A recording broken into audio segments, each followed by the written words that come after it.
So, a couple weeks ago, when I was recovering from the cold that I had, I was going into the post office, alright? And I was talking on the phone with my mom, and as I'm walking in, I don't know what happened. My jeans caught on my shoe, or I caught my foot on the curb, I don't know. All I know is I went down, alright? I took a nasty spill, and, I skinned up my knees. Something terrible. I mean, I've never had skin knees like this. Like it was a big old gash in my knees, and right where the leg bends. So every time I sat down, every time I moved, my leg bent and it pulled the skin. All right. So this was incredibly painful. Like it hurt a lot. And it's only just now healing up, so I don't have to wear bandages under my jeans for fear of it rubbing or anything like that. So I bring this up. I start out my review with this for, again, context, because I would rather have that happen to me again than sit through this fucking movie a second time. Holy shit, what a fucking arduous task it was to sit through this piece of shit. Oh, dear God in heaven. Okay, I don't even know what to talk about. I seriously don't. The film that immediately comes to mind when you see trailers for this, or at least it did for me, was that film from almost 10 years ago, I think. Superbad. Anybody remember Superbad? No, of course you don't. But I'm sure most people probably remember the name of the film, and they probably remember McLovin. But, anyway, it's that movie again. Basically, only gender swapped. It's two girls. So basically, here's the story of this cinematic masterpiece. So you got these two girls, Molly and Amy, I think are the characters' names, who are like the brightest in their school. They're the smartest. They do all the homework. They're the best. And it's the last day of school, and Molly, the kind of leader of the two, finds out that while they had spent the last 4 years, or all of their school years, doing nothing but studying to get into good colleges, that all the idiots they go to school with also got into good colleges. So she feels like she's wasted her 4 years, and she convinces Amy to go with her to the party held by the popular kid on their last night. And anybody who's seen any of these movies knows right away that, okay, it's going to be a lot of misadventures, a lot of weird things are going to happen to them, going from one party to the next, trying to get there. And when they get there, things are going to happen, things are going to be life-affirming, it's not going to be what they expected, or they're going to learn something new, blah, blah, fucking blah. Alright, so again, it does not bother me that it's the same plot, or the same basic setup. That never bothers me really. What gets you is in the execution. And fucking A, could they not have populated this film with more unlikable, obnoxious, irritating, aggravating, just please get them off the fucking screen characters? Not just our two leads, who, in fairness, have very good chemistry together. They work very well together. You do buy that these are two people who know each other very well and are good friends. So I want to say that up front, because I'm not going to say much else positive about it. But all of the characters in here are just, again, the most unlikable, the most horrid, ugly, just stereotypes and cliches and fuck, man, they are all so horrible to watch and to be trapped in a theater with for an extended period of time, because this thing did not fucking end. It can't, I heard people make this complaint about Return of the King. I've made the complaint about, End Game, but Jesus. Fucking end. It came to 3 points where it's like, okay, yay, we can roll credits now. Nope, gotta keep it going. It's like, no, you really don't. I really do not need to see, the conclusion to that storyline or this storyline or whatever. And again, it goes back to that Superbad comparison. It seems to also exist in this hyper extended reality where it's modern day, but everyone's wearing clothes from the fucking 80s. What is that? Is that a thing other places? Because, I understand that, the whole country is not one place. But I work in a fucking high school. And I do not see this. All right, am I wrong? So, yeah. I don't know what else to say. I don't know what to say about this thing. I don't. It is so ugly and disgusting. And, I guess the thing you could ask is, are there any funny parts? One or two. There's a scene where they're trying to get to the party, so they using their brilliance, looking at all the videos people are posting, see all these pizza boxes and go, well, okay, so how many big orders are they going to be filling on a night like this? So they go to the delivery guy, hide in his car, make masks out of their hair, which is actually pretty clever, and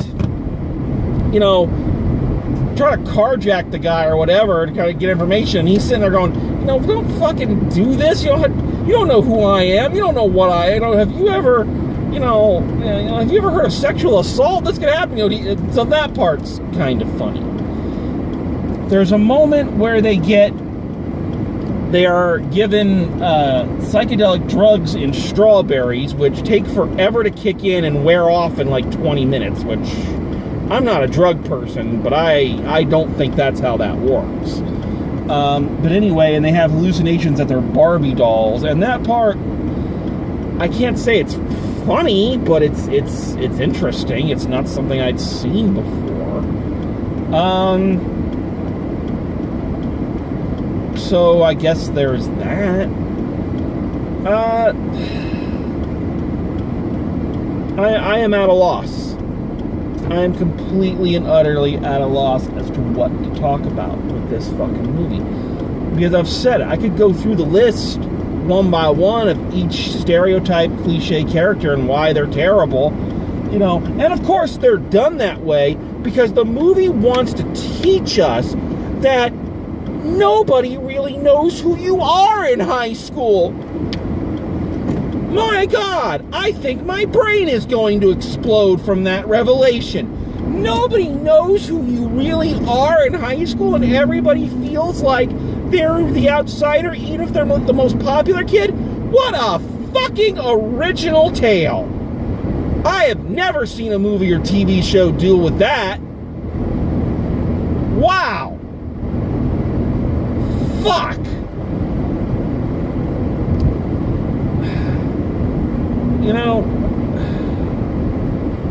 I had a friend today, before I went and saw this movie, jokingly, but in one of those kind of jokingly ways that kind of makes you go, okay, that's a little insulting, criticized me for being old, because I decided to go to an early show instead of a late show. She's like, oh, well, Grandpa, why don't you, and this is not the first time I have had that criticism.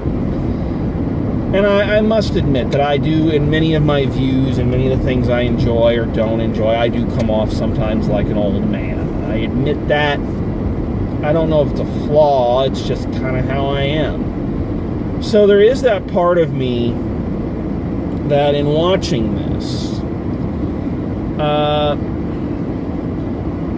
is trying to keep that same objectivity that I had when I watched the Pokemon movie. I didn't like the Pokemon movie, but I fully acknowledge I am not who the Pokemon movie was made for. But, I'm looking at this, a teen sex comedy. They got to have a couple of these every generation. Like I said, the last one I can remember was, Superbad, and then there was American Pie before that, and, Porky's before that. So, every generation kind of needs this movie for some fucking reason. But the thing of it is, I didn't like Superbad, I didn't like the American Pie movies, and I didn't like Porky's. I just do not find, and you can call me prude, you can call me old, you can call me whatever the fuck you want, but I'm sorry. I have never found you gotta get drunk and wasted in high school thing particularly entertaining or funny or anything. I've never found the mandatory teacher hooks up with a student subplot. Yeah, one of their teachers, the cool teacher that they all like, ends up driving them to the party and telling them, oh, it's good that you're going to this party and you're going to go crazy, because if you don't do it now, you'll do it in your 20s and then it'll be worse. And so she takes him to the party and goes in and ends up fucking one of the idiot students because, as any educator will tell you, it's a good thing to go in and hang out with a bunch of drunken teenagers, even if they're graduating seniors. And before you come at me with it's a movie, suspend your... No, fuck that. Fuck all of that.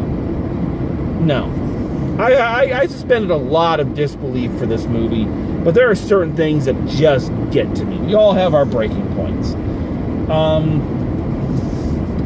Now I guess one of the other selling points about this film is it's the directorial debut of one Olivia Wilde. And if you don't know Olivia Wilde is an actor best known for playing Dr. Remy Hadley, also known as 13 on House, one of my favorite shows.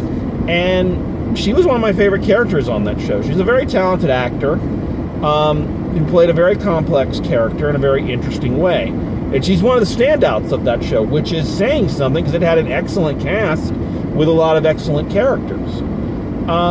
She left that show in, I think it's second to last season, and she would do guest spots here and there, to go do movies.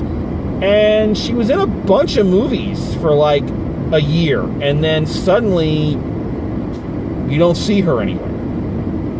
And now she's here directing this movie. So I don't know what that means. I don't know if the Hollywood part's kind of dried up or just not as lucrative as she was hoping or whatever. So I guess the thing we got to ask is kind of like with Bradley Cooper for Star is Born is, okay, if this is her directorial debut, well, how is it? Honestly, while I hate the movie, I can't say it's badly directed. I can say that there are some really interesting shots, and she definitely tries to blend what I would call the independent film kind of style, and there's a lot of different camera tricks and a lot of different, stylistic choices for the scenes, in with kind of the standard kind of stuff for a film like this. For instance, there's a really nice sequence where Amy is at the party and she's flirting with this girl that she really likes, and they jump into the pool and Amy goes underwater, and there's this really nice kind of shots of her kind of swimming underwater and watching people, and you get a lot of the character in that. So I will admit that is a really nice spot. And then when she comes out disillusioned because of what she saw, Wilde does that long uncut dolly shot from Goodfellas as she gets out of the pool, gets dressed, goes back into the house to find Molly, and they have their best friend falling out scene, which you have to have in these movies. And it's a long sequence without a cut, which is always difficult and always interesting to do. So I think Olivia Wilde has an interesting directorial eye. I think that I'd be interested to see what she does after this. But this, it is possible to have a very good director and have something be well directed and still be shitty. And I'm sorry. Maybe it's because I'm too old. Maybe I'm not the target audience. I mean, the two old ladies sitting in the front row were laughing their asses off at it, so maybe I'm just the wrong gender. But this thing was torture. I was sitting there as it's going on, going, please shut the fuck up and end. And, yeah, it was just a slog. Like I say, I've stretched this out longer than I even thought I could, because there's nothing to say about this movie other than the fact it is shit, and it sucks, and I hate it. So, I mean, final grade for this one, it's an A. No, fuck that. You know, the F. All right, F for this one. You know, just, if you've seen one of these movies, you've seen it already, and there's nothing new that this one is going to add for you except more obnoxious, unlikable characters that you have now met and have to acknowledge that you share brain space with. So, do like I think most film goers are doing, judging by the 4 people that were in the audience, and skip it. All right. So not a auspicious way to begin kind of my wrap up week before heading home for the summer, but there it is. So tomorrow, a dear friend of mine is going to rejoin us in the co-pilot seat, and we are going to go check out one of the big summer blockbusters, so stay tuned for that. So, until next time, drive safe, and I will see you at the movies.